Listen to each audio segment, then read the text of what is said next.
आरंभिक हिंदी जो है ये आपके अपभ्रंश और अवहट्ट के जस्ट बाद के विकास की है। वर्तमान कालीन चुनौतियों पर प्रकाश डाली। इसमें अब आपको राष्ट्रीय भाषा के रूप क्या है और कब उसका विकास हुआ ये सब लिखने की जरूरत नहीं है। इसमें सिर्फ आपको वर्तमान चुनौतियों पर प्रकाश डालना है। अंतर क्या है, ये उपन्यास पूछ लिया है, हमने कहानी पर जोर दिया था। लेकिन जो स्त्री का विमर्श का स्त्री चरित्र चित्रण जो किया है उसमें उपन्यास और कहानी में लगभग एक जैसा है। अच्छा। अगर आप लिखने में, जैसे मान लीजिए आपने कहानी लिखा पढ़ा है और उपन्यास आ गया, अब आप कंफ्यूज हो गए कि करें क्या। इन बच्चों की कॉपी आप जैसे जांच रहे हैं, चेक कर रहे हैं, अभी क्या कुछ ऐसा मिसिंग है, मतलब इनका भी लेवल क्या है?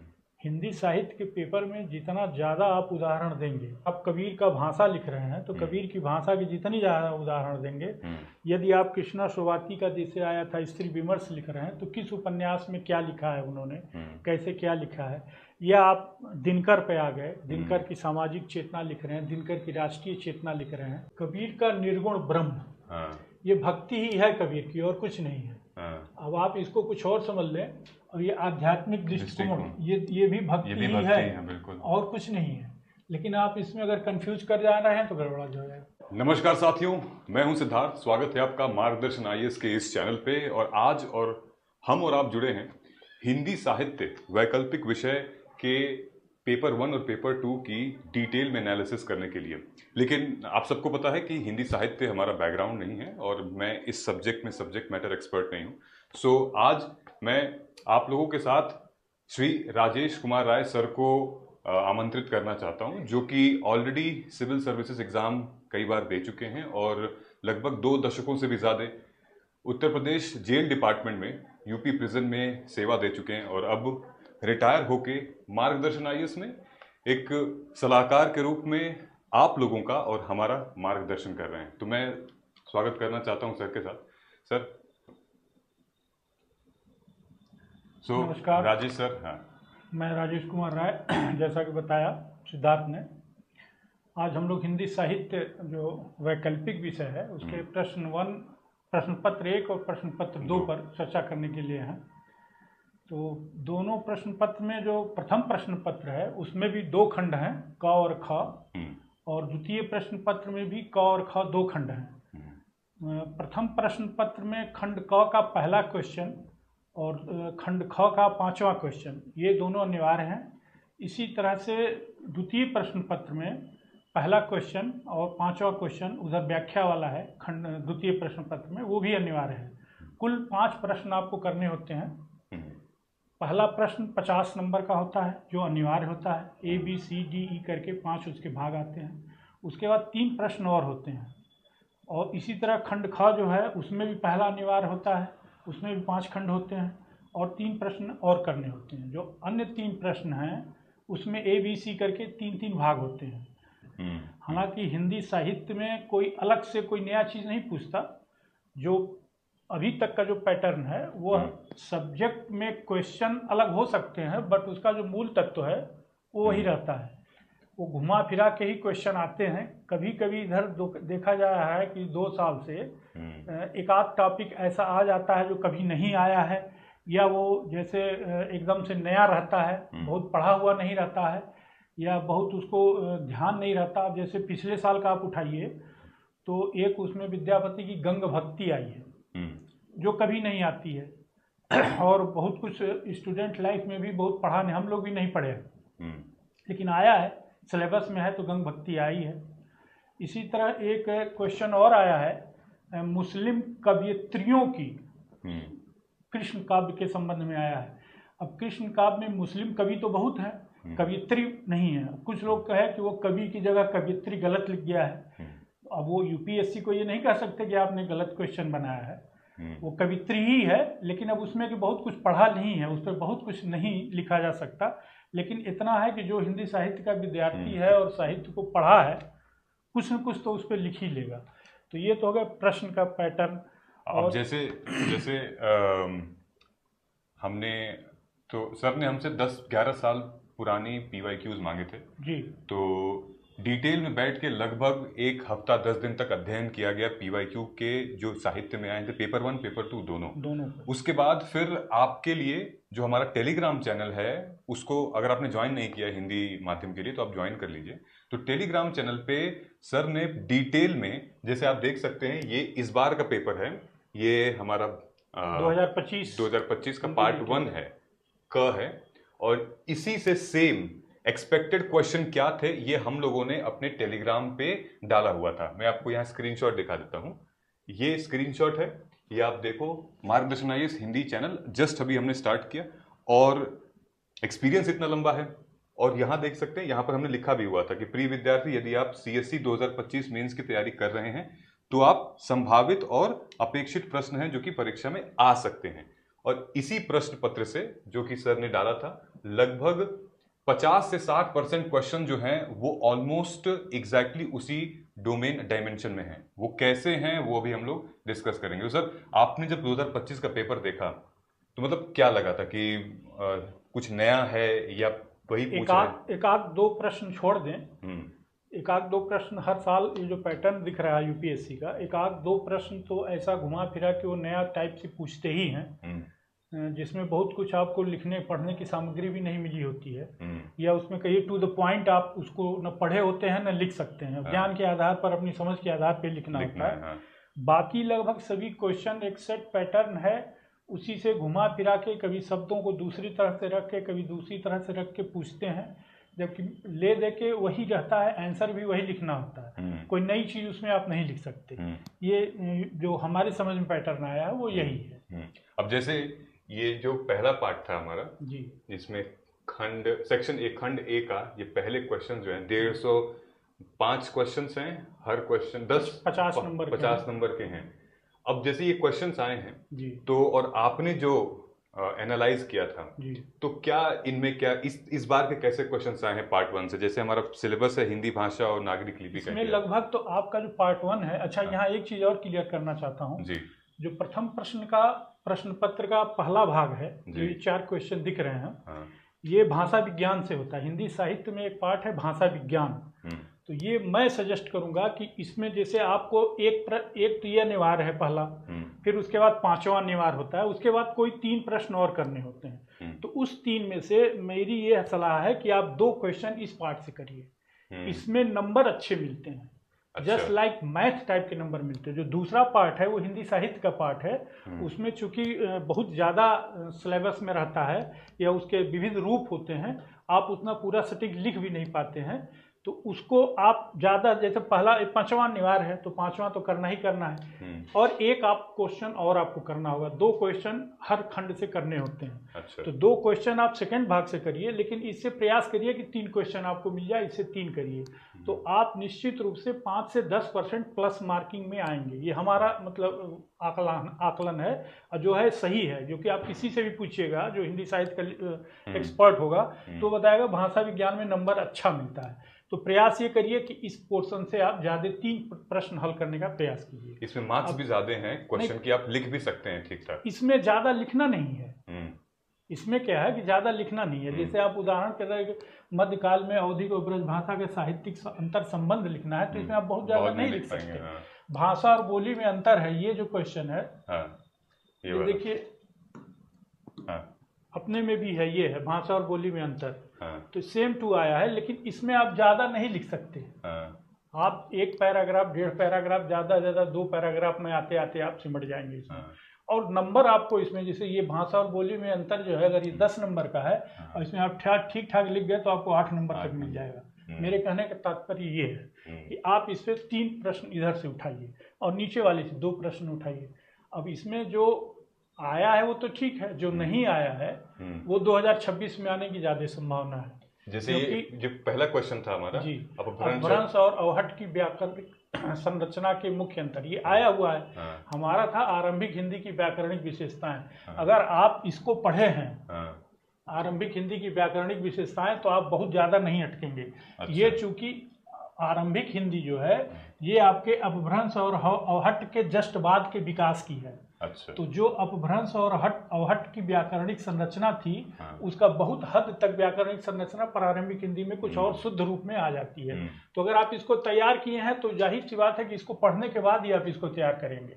जब इसको आप तैयार किए हुए तो आप इसको लिख सकते हैं। आय नहीं है ये, आरंभिक हिंदी ना आके अपभ्रंश अवहट आ गया। जैसे अब अपभ्रंश अवहट अगर मान लीजिए नंबर में मान लीजिए कि 10 नंबर पर है तो 11वें नंबर पर आरंभिक हिंदी है। तो 11 अगर आप पढ़ रहे हैं तो 10 आप जानते होंगे तभी 11 पढ़ेंगे। तो कहने का मतलब कि वो आ सकता है। दूसरा है सिद्धनाथ साहित्य में खड़ी बोली का आरंभ। अब इसमें खड़ी बोली इस रूप में नहीं क्वेश्चन में है, लेकिन यह है कि खड़ी बोली बाद में जाके कहीं मिलेगा सेकंड वाले में। अब जैसे किन्हीं दो बोलियों का है, पश्चिमी हिंदी का है, तो पश्चिमी हिंदी में जो दिल्ली के आसपास की भाषा है वो खड़ी बोली ही बोली जाती थी। अब सिद्ध साहित्य में प्रयुक्त खड़ी बोली का आरंभिक रूप क्या था वो आपको उसमें शो करना है। सिद्ध साहित्य और नाथ साहित्य वीर गाथा काल की रचनाओं का लिए है, तो उसमें जो है खड़ी बोली अभी अपभ्रंश और अवहट के लगभग जस्ट बाद की चीज है। ठीक है। उसके बाद है हिंदी भाषा में मानकीकरण की वर्तमान चुनौतियां।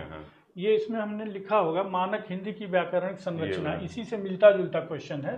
अब आप मानकीकरण की वर्तमान चुनौतियां लिखिए या इसकी हिंदी मानक की व्याकरणिक संरचना लिखिए। घुमा फिरा के, जिसे मैंने बताया ना कि तथ्य एक ही होता है, प्रश्न को थोड़ा सा घुमा फिरा देते हैं और इसको समझना जरूरी होता है कि क्या पूछ रहा है, क्या लिखना है। ठीक है। बहुत से लोग ऐसा होता है कि पूछता तो है, समझ नहीं पाते, वो कुछ फिर थोड़ा सा भटक जाते हैं, इधर उधर चले जाते हैं, फिर उसमें नंबर गड़बड़ा जाता है। ठीक है।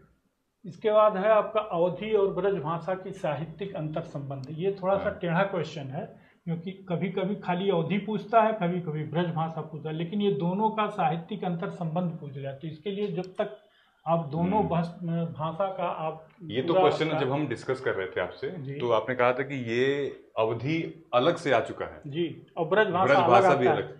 लेकिन अब यही बताया ना कि जो आप पढ़े हुए हैं उससे कोई नया चीज नहीं पूछता है, लेकिन कुछ ऐसा पूछ लेगा कि जब तक आप पढ़े नहीं है। अब जैसे इसमें आप देखिए ब्रज भाषा के बारे में हमने कहीं क्वेश्चन दिया था, ब्रज भाषा का साहित्यिक योगदान, ब्रज भाषा की व्याकरणिक विशेषताएं। तो ये तो आधा तो इसमें आपका हो जाएगा, लेकिन जब तक आप अवधी और ब्रज भाषा दोनों का विशेषता नहीं समझ पाएगा तो आपसी अंतर संबंध क्या है।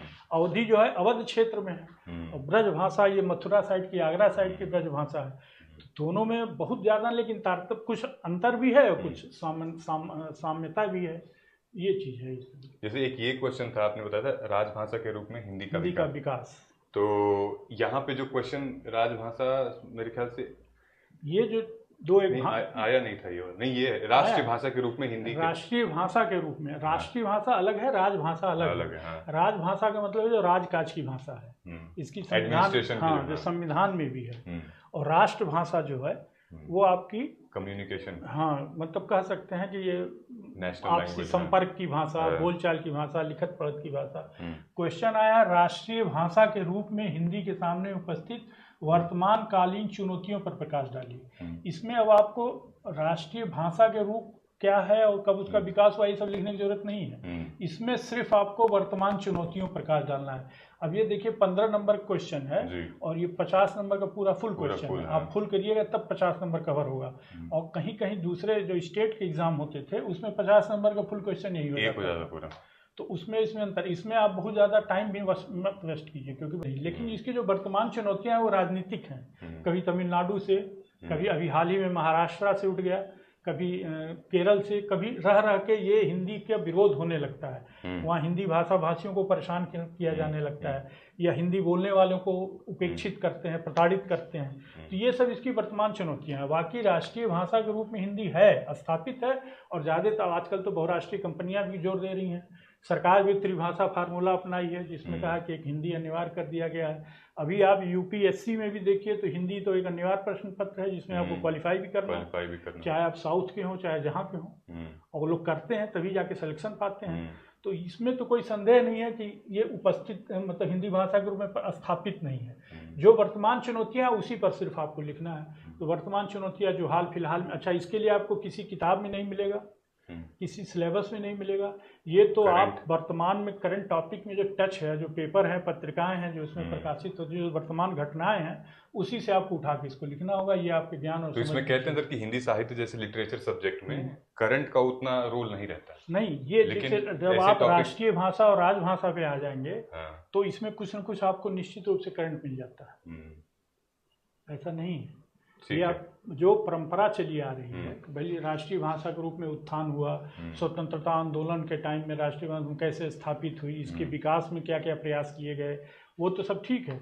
लेकिन अभी पिछली बार देख लीजिए, पिछली बार में आया है कि ये राजभाषा के रूप में कंप्यूटर से संबंधित कुछ क्वेश्चन आया, कंप्यूटरीकृत क्या क्या है उसका, तो उसमें अब आप चले जाएंगे तो आपको सिलेबस में कहीं नहीं मिलेगा। लेकिन कंप्यूटर पर हिंदी में काम करने के लिए तमाम सॉफ्टवेयर आ गए हैं, तमाम आपके जो कीपैड हैं वो आ गए हैं, तमाम ऐप आ गए हैं जो ट्रांसलेशन करते हैं, ये सब। तो ये सब करंट टॉपिक की चीज़ें हैं, और वो क्वेश्चन अभी पिछली साल ही आ चुका है। पिछली साल का प्रश्न पत्र होगा तो देखिएगा वो आया है से, मतलब कुछ न कुछ करंट से भी रिलेटेड आता है, तकनीक से जोड़ा कहने का मतलब जो है कि हिंदी साहित्य का जो भाषा वाला पोर्शन है, जो प्रश्न 1 का, प्रश्न पत्र 1 का खंड क है, उसमें करंट से भी रिलेटेड चीजें आती हैं, उसको आपको ध्यान में रखना होगा।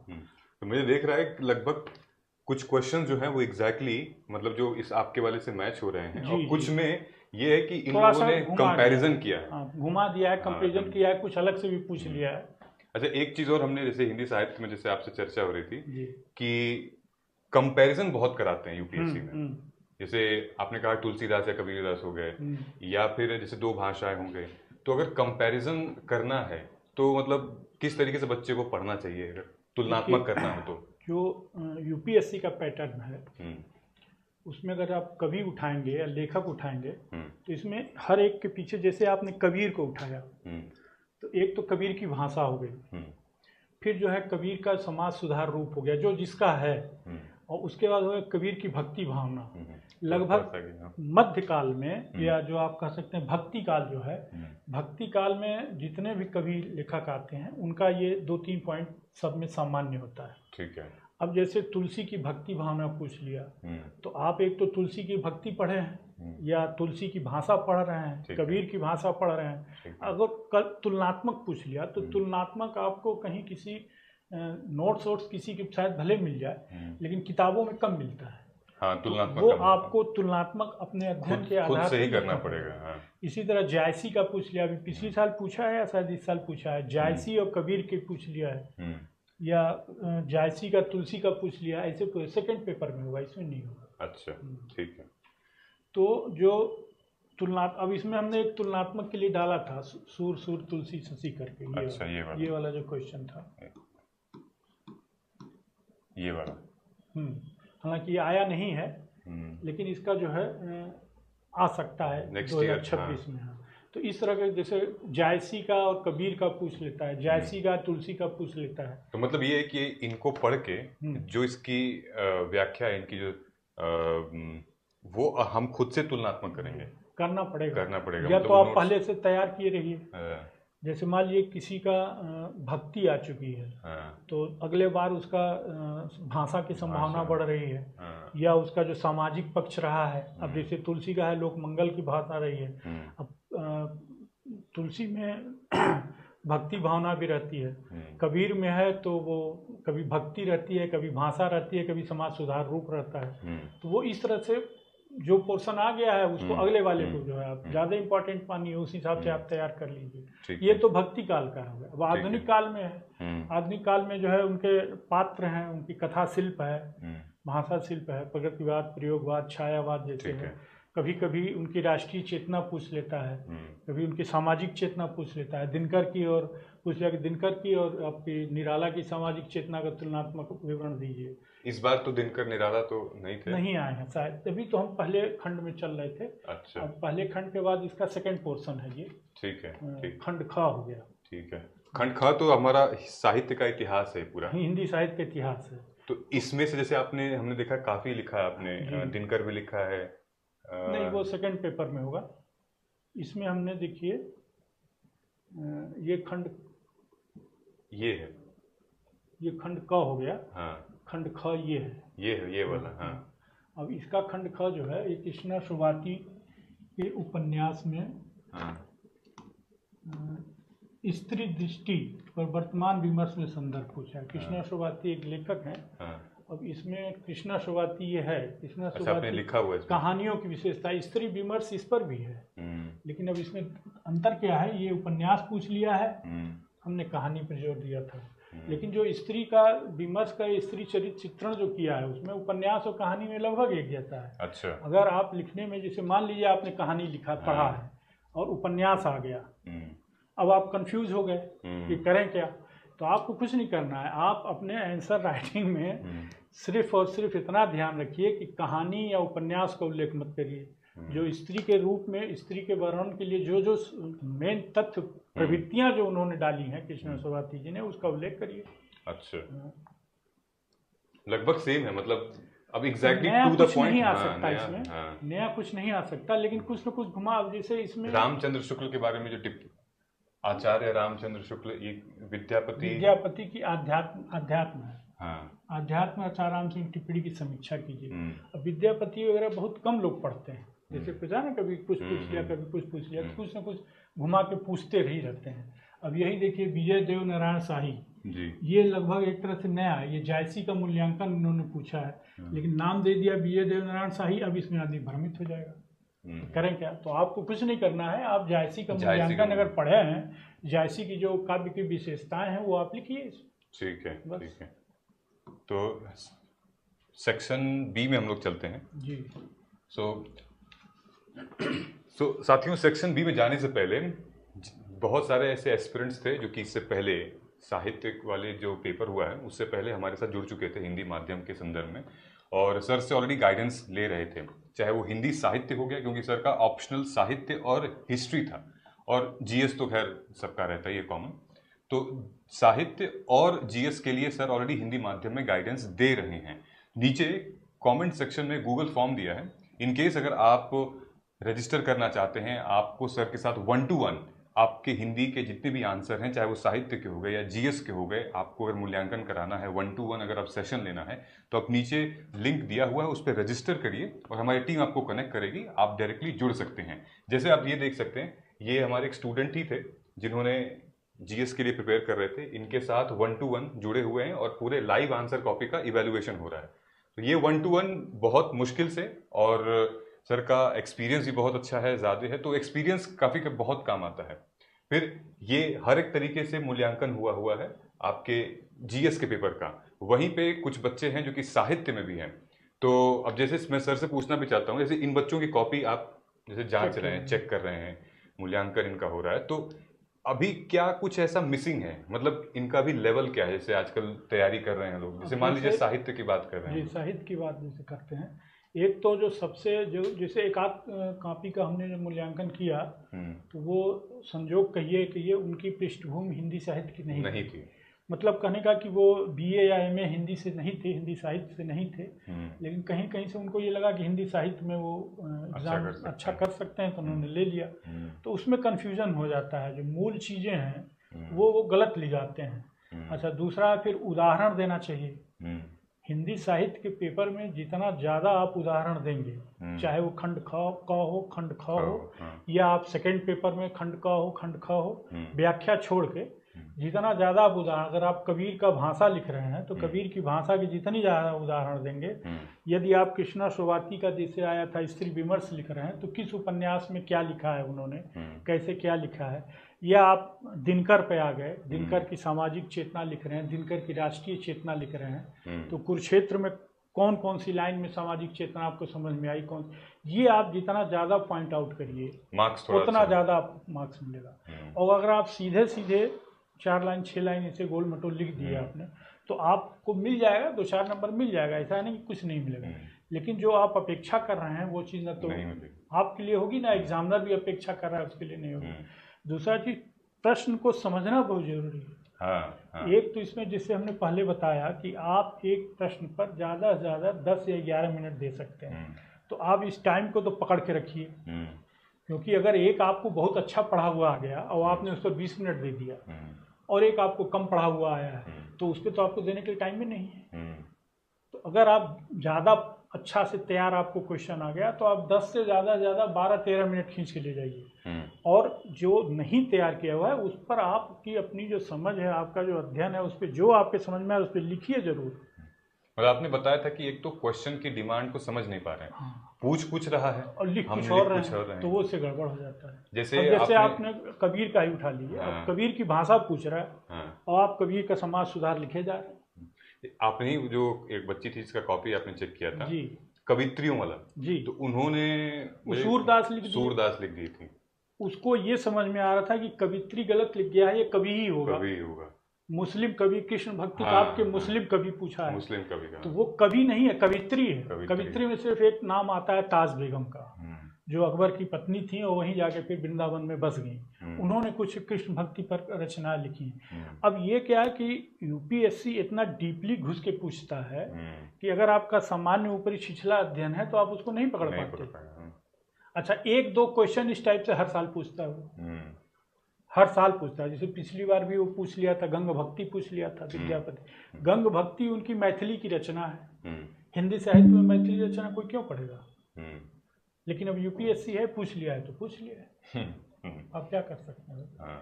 इसी तरह वही आप जो अभी बता रहे हैं मुस्लिम कवित्री, मुस्लिम कवित्री हम लोगों ने भी पढ़ा है। कृष्ण भक्ति काव्य में मुस्लिम कवि तो तमाम आए हैं, लेकिन कवित्री पढ़ा ही नहीं है, न कभी किसी कहीं ध्यान आया, न किसी ने समझाया बताया कि नहीं।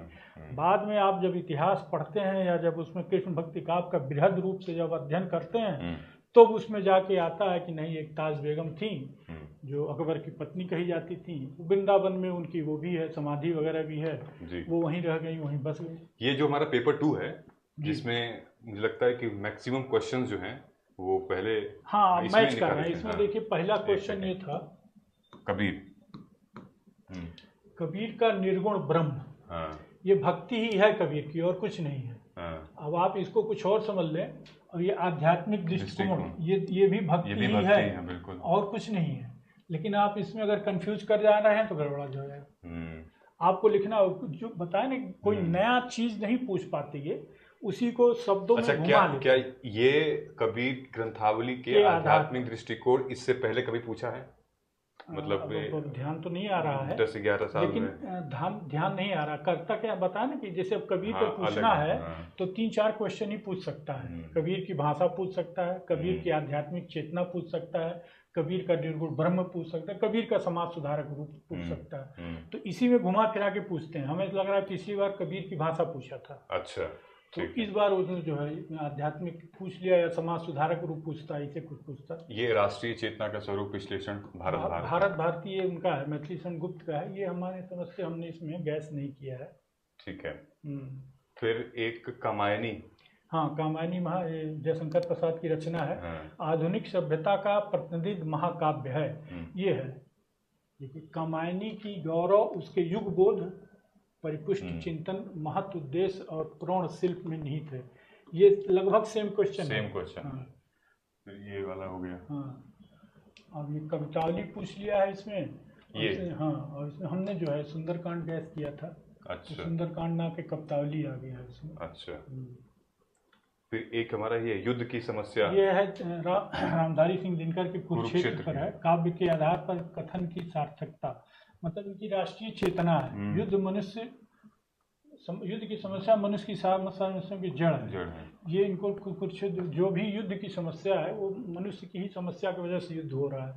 अब इसमें कामायनी कुरुक्षेत्र है, वो कुरुक्षेत्र मतलब निकाला था आपने, ये कुरुक्षेत्र कहीं निकाला है वो तो इसी में होगा। तो जैसे होगा ये सूरदास मुझे नहीं, इसमें हमने कामायनी का अभ्यक्त प्रेम और सौंदर्य की पूछा है, राष्ट्रीय चेतना हमने नहीं पूछा है। इसमें आप चाहें, अगर आप ये तैयार किए हुए हैं, प्रेम और सौंदर्य के स्वरूप को स्पष्ट कीजिए, तो इसमें युद्ध मनुष्य की सारी समस्याओं की जड़ है। आप इसको थोड़ा सा घुमा के, अगर आपने तैयार किया है तो इसको आप लिख ले जाएंगे। ये अच्छा, ठीक। विश्व की विभूति में मन को रमाने का जैसा अवसर भक्ति भावना में है, वैसा अंतः साधना में नहीं। सूरदास की भ्रमर के कथन, ये सूर्य की भक्ति है और कुछ नहीं। सूरदास की अगर भक्ति आप, ये इसमें आप दिखा दिए, सूरदास की भ्रमर गीत प्रसंग की योजना का मुख्य उद्देश्य निर्गुण पर सगुण की विजय दिखाता है। ये क्वेश्चन आप इसमें आप लिख जाएंगे। तो जैसे क्वेश्चन में एक आध इनका सेंटेंस दे देता है, वो कुछ ना कुछ ऐसा घुमाते हैं कि आप कंफ्यूज कर जाएं। और ये जो जो हिंदी साहित्य के विद्यार्थी नहीं है, जो सिर्फ साहित्य एग्जाम देने के लिए ले लिए हैं, वो कंफ्यूज कर जाते हैं। या फिर जिन्होंने आकलन नहीं बढ़िया किया से है, पढ़ा एनालिसिस नहीं बढ़िया है, से बढ़िया जैसे तैयारी हमने कंपैरिजन किया वो नहीं पढ़ा है, हाँ, वो चीज नहीं तो पढ़ा। वो नहीं आ पाएगा। क्योंकि जैसे आपने बताया तो सीधा सीधा यहाँ पे भक्ति भावना के बारे में देखिए, पूछे। जिसका भी प्रश्न का ये है, हाँ। इसने क्या लिखा है? प्रयुक्त काव्य लिखा है, सगुण भक्ति लिखा है, आधार भाव लिखा है। हाँ। यही चीज लिखा है उसने। अच्छा। भ्रमर गीत के प्रसंग का मुख्य उद्देश्य क्या है? निर्गुण पर सगुण की विजय दिखाना। अच्छा। इसी चीज को घुमा के इसने पूछ लिया है। मतलब इस बच्चे ने सही लिख दिया है। हाँ, बच्चे ने सही लिखा है, जिसने लिखा है ना, हाँ। भक्ति काव्य आधार भाव सगुण भक्ति, हाँ। वो चीज। ठीक है, फिर ये है सभी प्रश्नों के उत्तर दीजिए इस वाले सेक्शन से, क्वेश्चन नंबर 4 से। कुकुरमुत्ता मैंने इधर भी देखा था। कुकुरमुत्ता आया है, निराला की रचना कुकुरमुत्ता के आधार पर काव्य और संदर्भ को उद्घाटित कीजिए। ये प्रतिपाद्य को स्पष्ट ये वाला कीजिए। है। हाँ, अगर आप कुकुरमुत्ता का ये काव्य और सौंदर्य काव्य संदर्भ पढ़े हैं या कुकुरमुत्ता में व्यंग पढ़े हैं, तो उसका जो है प्रतिपाद्य क्या है, वही यही चीज है उसका। व्यंग वृद्धु इसी चीज को कुकुरमुत्ता में इन्होंने लिखा है। एक तरह से सामाजिक जो वो है स्थिति, उसी पर व्यंग के टाइप में लिखा है कुकुरमुत्ता। ठीक है, और ये है ब्रह्म राक्षस कविता की प्रतीक योजना पर प्रकाश डालिए। ब्रह्म राक्षस शायद हमने गैस नहीं किया है। ठीक है, अब आते हैं हमारे लास्ट वाले सेक्शन में। इसमें है ये तो वो व्याख्या आ गई। व्याख्या। फिर ये है सभी प्रश्नों के उत्तर। कविता क्या है? निबंध के सर्वागुण विवेचन के दृष्टि से अद्वितीय बन पड़ा है। इस कथन की सत्यता का प्रकाश कविता है। क्या है? रामचंद्र शुक्ल का निबंध है, कविता क्या है।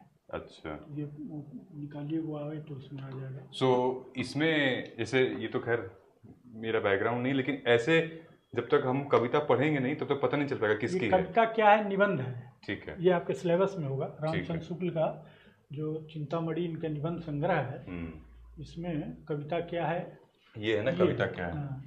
कविता क्या है के आधार पर रामचंद्र शुक्ल कविता संबंधी मूलभूत दृष्टि और उसकी सार्थकता पर विचार कीजिए। यही चीज आया हुआ। एग्जैक्टली सेम है। वो चूंकि हट गया उसमें दिखने लगा। हाँ। नहीं, एक मिनट उसमें फिर ये है प्रसाद के नाटक भारत। प्रसाद, ये प्रसाद के नाटक भारत के इतिहास का पुनर्निर्माण करते हैं। स्कंदगुप्त नाटक है। अब इसमें देखिए, इसमें है होना चाहिए। कुबेरनाथ है यहाँ पे, हजारी प्रसाद द्विवेदी। जयशंकर प्रसाद के नाटकों में स्त्री पात्र सदैव श्रेष्ठ रहे हैं।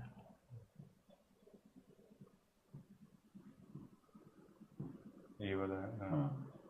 अब इसमें है स्कंदगुप्त में स्त्री पात्र के परिकल्पना इस पर आ गया है क्वेश्चन जो हमने गैस किया था, वो कि जयशंकर प्रसाद का जो स्कंदगुप्त है उसमें स्त्री पात्रों पर आएगा क्वेश्चन। चूंकि ये बताया ना कि बहुत समय ज़्यादा रहता नहीं, कम समय में लिखना रहता है, तो डीपली घुस के पूछते हैं। इसमें इतिहास का पुनर्निर्माण की बात कर रहे हैं, तो अगर आप उसको लिखे हैं, तैयार किए हैं, तो पुनर्निर्माण की बात भी आप कह सकते हैं। उसकी ऐतिहासिकता सिद्ध है और किस तरह से उन्होंने राष्ट्रीयता को कहा है उसमें। फिर तो ये 7 और 8वां क्वेश्चन, भारत दुर्दशा अतीत गौरव की चमकदार स्मृति है, भविष्य के निर्माण की प्रेरणा है। ये भी उसमें हमने लिखा है, कुछ न कुछ आया था उसमें। भारत दुर्दशा नाटक में पहला ही है। पहला ही है। जबरदस्त हथियार में सेम टू सेम है, वही चीज इसमें आई है, वही आया है। मतलब ये है कि ऑलमोस्ट अगर कोई भी ध्यान ढंग से पढ़े, एनालिसिस करे 10-12 साल, अगर आपको एनालिसिस समझ में आ रहा है, नहीं तो आप मदद ले सकते हैं। एनालिसिस कीजिए और उसकी तैयारी करिए। तैयारी लिखने में ज़्यादा आप तैयारी करिए। और जो दूसरा कि सारे क्वेश्चन के सारे पार्ट आप टच करिए। ये हो सकता है कि कोई एक क्वेश्चन आपका बहुत बढ़िया पढ़ा हुआ आ जाए या बहुत तैयार किया हुआ आ जाए। कुछ जैसे ट्रेंड है आजकल का चल रहा है, एक आध क्वेश्चन वो ऐसा पूछ लेते हैं जो पढ़ा ही हुआ कहीं नहीं रहता है। वो हम लोग भी नहीं कभी पढ़े उस तरह का, लेकिन वो आ जा रहा है। तो उस पर आप अपने जो भी आपका विवेक बुद्धि कहती है, जितनी आपकी समझ है, जितनी आपकी जानकारी है, उससे जो आप लिख सकते हैं उसको लिखिए, छोड़िए मत। और उस पर समय कम दीजिए। बाकी जो आपका बढ़िया तैयार है उसमें बढ़िया ज़्यादा समय दीजिए। अब जैसे मान लीजिए कि जैसे कोई बच्चे देख रहे होंगे स्क्रीन पे, तो जैसे कौन कौन सी किताबें हैं जिनसे हम ये सब कवर कर सकते हैं? फिर तो उसके बारे में अगर आप पता, जैसे मान लीजिए कि जैसे भाषा विज्ञान है, तो भाषा विज्ञान में मूलतः 2 किताबें आती हैं। एक तो भवानी दत्त उत्प्रेती की है भाषा विज्ञान, और एक हरदेव बाहरी की है। ठीक है। ये 2 किताबें आप ले लें तो ज़्यादा पोर्शन कवर हो जाए। भाषा विज्ञान का भाषा विज्ञान खंड का पहला प्रश्न का खंड का हो, खंड का है हिंदी साहित्य का इतिहास। तो इसके लिए आप कम से कम 2-3 किताबें लें। एक तो रामचंद्र शुक्ल जी की, आचार्य रामचंद्र शुक्ल जी की हिंदी साहित्य का पहला, वही मूल आधार है। हिंदी साहित्य का इतिहास जो भी लिखा गया है उसी पे लिखा गया है, तो उसको आपको पढ़ना जरूरी है। उसको आप ले लीजिए। एक डॉक्टर नगेंद्र की आती है और एक डॉक्टर श्री प्रसाद शर्मा की आती है, श्री कुमार शर्मा की। तो ये 3 किताबें पर्याप्त हैं। ठीक है। बाकी जो व्याख्या वाला पोर्शन है, ये जो सिलेबस में दिया है, कबीर ग्रंथावली वगैरह, इसका सेकंड पार्ट खोलिए। ये टेक्स्ट बुक है, ये वाली, ये आप यहाँ पर देखिए। तो ये तो आपको यही जो इसमें दिया है वही लेनी है व्याख्या के लिए। कबीर ग्रंथावली श्याम सुंदर दास की लेनी है। भ्रमर गीत जैसे पूरा दिया हुआ है। इसमें आरंभिक 100 पद हैं। इसमें श्याम सुंदर दास के आप कबीर ग्रंथावली लीजिएगा तो बहुत होगा उसमें, लेकिन आपको सिर्फ आरंभ के 100 से पढ़ना है। इसी तरह से जो ये है आपका भारत दुर्दशा, आषाढ़ का एक दिन, चिंतामणि भाग 1, कविता क्या है, ये सारी किताब मतलब मिल जाती है आपको टेक्स्ट बुक, और टेक्स्ट बुक पर जो किताब आती है आलोचना की, वो आपको लेनी है। दोनों क्वेश्चन आप तभी लिख पाएंगे जब आप उसकी, आप जैसे मान लीजिए आप कबीर ग्रंथावली ले लिए, तो कबीर ग्रंथावली में तो सीधे सीधे पद लिखा हुआ है जो ये श्याम सुंदर दास की है, लेकिन उसकी व्याख्या क्या होगी, ठीक है, आधुनिकतम, तो उसमें तमाम अच्छे अच्छे लेखकों के आते हैं। डॉक्टर नगेंद्र के आते हैं, डॉक्टर गोपाल राय के आते हैं, कई लोगों के आते हैं, हजारी प्रसाद द्विवेदी जी की भी आती है। तो जो आपके समझ में आए उसमें टेक्स्ट बुक अलग अलग कवियों की, अलग अलग लेखकों की आती है। तो आप कम से कम इतना तो आप कलेक्ट कर ही लें कि आप क्वेश्चन पूरा अपना आप कंप्लीट कर सकें। ठीक है। मतलब जितना इसमें राइटर के जो नाम हैं, जयशंकर प्रसाद हो गए, जायसी हो गए, तुलसीदास जी किताबें लिखी गई हैं, वो प्लस उस पे जो आलोचनात्मक टीका लिखी गई है, जो भी उस पर हर एक किताब का जो अब जैसे गोदान आपने ले लिया, गोदान आप पढ़ ले गए, तो आप गोदान तो पढ़ गए, आपको दिमाग में लगभग गोदान का कोई पोर्शन व्याख्या के लिए आया, 2 बार 3 बार आप पढ़े हैं, तो आप पट से पकड़ लेंगे कि ये गोदान से उठाया गया है। लेकिन अब उस गोदान की जो लिखी चीज़ है, उसमें होरी का चरित्र चित्रण है। गोदान गद्यात्मक कहा जाता है कि ग्रामीण परिवेश का गद्यात्मक महाकाव्य है। तो उस गोदान को पढ़ के आप उसका आंसर नहीं लिख सकते जब तक कि उस पर लिखी हुई किताबें ना आप पढ़ें। तो इसी तरह से जैसे अब राम की शक्ति पूजा है, राम की शक्ति पूजा किताब है पतली सी, वो निराला जी की लिखी हुई है। आप उसको पढ़ लेंगे, व्याख्या तो आप उसकी हो सकता है वो अपने से कर लें या थोड़ा बहुत कर, लेकिन उस पर जो क्वेश्चन बनेगा उसका आंसर लिखने के लिए आपको किसी न किसी अच्छे साहित्यकार की किताब लेनी पड़ेगी। अच्छा, ठीक है। जैसे मार्केट में तमाम किताबें उपलब्ध हैं। ठीक है। तो अभी जैसे अब तो मेंस 2025 खत्म हो चुका है जी, और अब 2026 का है जी। तो जैसे अभी यूपीएससी का आपने देखा होगा कि अब प्री और मेंस के बीच में बहुत कम टाइम दे रहे हैं, लगभग 70-80 दिन का टाइम है, और उसमें जीएस भी है। तो क्या ये सही टाइम रहेगा अभी इन लोगों को तैयार अगर अभी थोड़ा सा कम से कम ये दिमाग में बैठा लें कि क्या पढ़ना है, कहाँ से पढ़ना है, कितना पढ़ना है, एक पढ़ भी लें, थोड़ा बहुत कुछ अपना लिख पढ़ लें, तैयार कर लें, तो प्री के बाद का जो समय बचेगा उसमें दोहराएंगे तहराएंगे तो अच्छी तैयारी हो जाएगी। और अगर प्री के बाद शुरू करेंगे तब तक तो लेट हो चुका रहेगा। अच्छा, एक और बहुत बड़ी प्रॉब्लम आती है सर कि बच्चे जो है वो पढ़ते हैं खाली, लिखते नहीं। लिखना तो बहुत जरूरी है। तो ये लिखते ही नहीं है। टाइम मैनेजमेंट के लिए जब तक आप, जैसे आपने पढ़ लिया, पढ़ के अगर आपको क्वेश्चन तैयार है तो आप क्वेश्चन लिखिए और अपना कॉपी किताब हटा दीजिए और आप उसका आंसर लिखिए। देखिए आप कितना टाइम में कितना देर बताया, तो आपको 17 क्वेश्चन आपको हर तरह से हल करने हैं, और उसमें कुछ 20 नंबर वाले हैं, कुछ 15 नंबर वाले हैं, 10 नंबर वाले भी 5 हैं। जो पहला है वो 10 नंबर का है, उसके बाद 20 15 15 20 15 15 15 लेकिन 50 नंबर के हैं, ये भी, ये तो सेकंड पार्ट हो गया। तो अब इसमें आपको अगर टोटल बैलेंस भी याद दिखेगा तो 10 से 11 मिनट हुआ। अगर आपका कोई ज़्यादा पढ़ा हुआ पार्ट है तो आप उस पर 12-13 मिनट दे दीजिए, जो कम पढ़ा हुआ है उस पर 7-8 मिनट दीजिए, लेकिन दीजिए जरूर। अच्छा, इनकी एक और डाउट रहती है कि हम पहले नोट्स प्रिपेयर कर लें अपने, या पहले हम आंसर लिखें।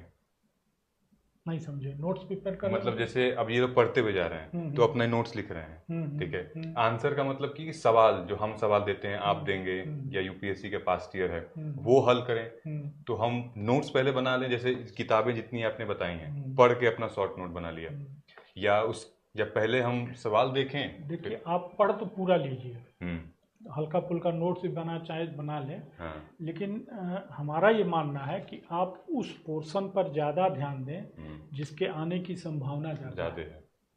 क्वेश्चन रिपीट होते हैं, इसमें कोई संदेह नहीं। जैसे अब ये पहला था ब्रश और हट की, ये लगभग रिपीट हुआ है सर। हाँ। ये लगभग रिपीट हुआ है, हाँ। पर साल की अपेक्षा, हाँ। लेकिन एक आध ही रिपीट हुए हैं, ज़्यादातर हाँ, रिपीट नहीं होते।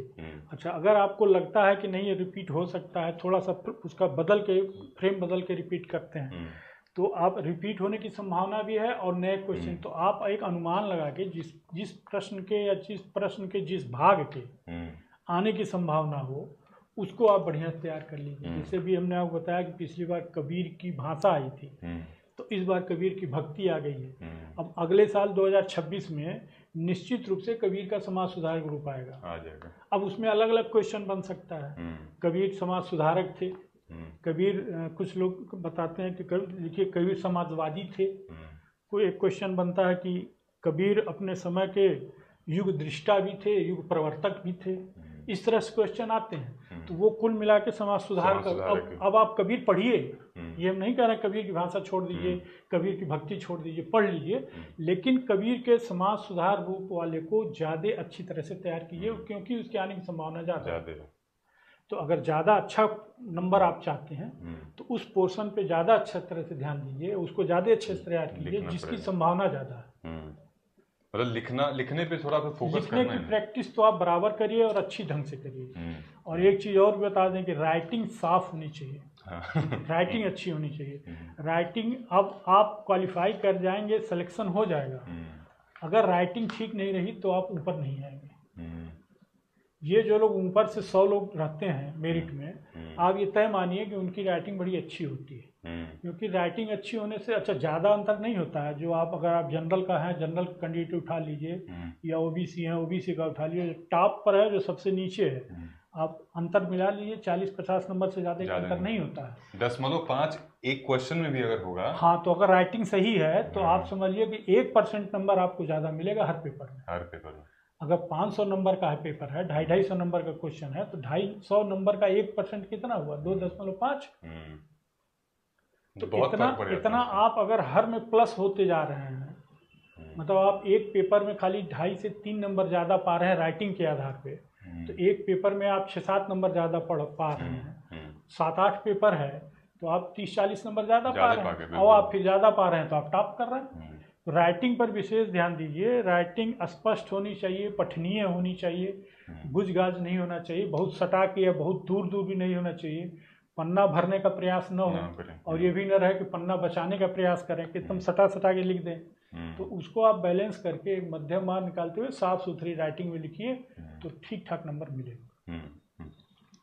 दोस्तों, अभी लगभग हम लोग 2025 के पेपर का मूल्यांकन तो कर चुके हैं, लेकिन इम्पॉर्टेंट ये है कि अब 26 में कैसे पेपर आ सकते हैं।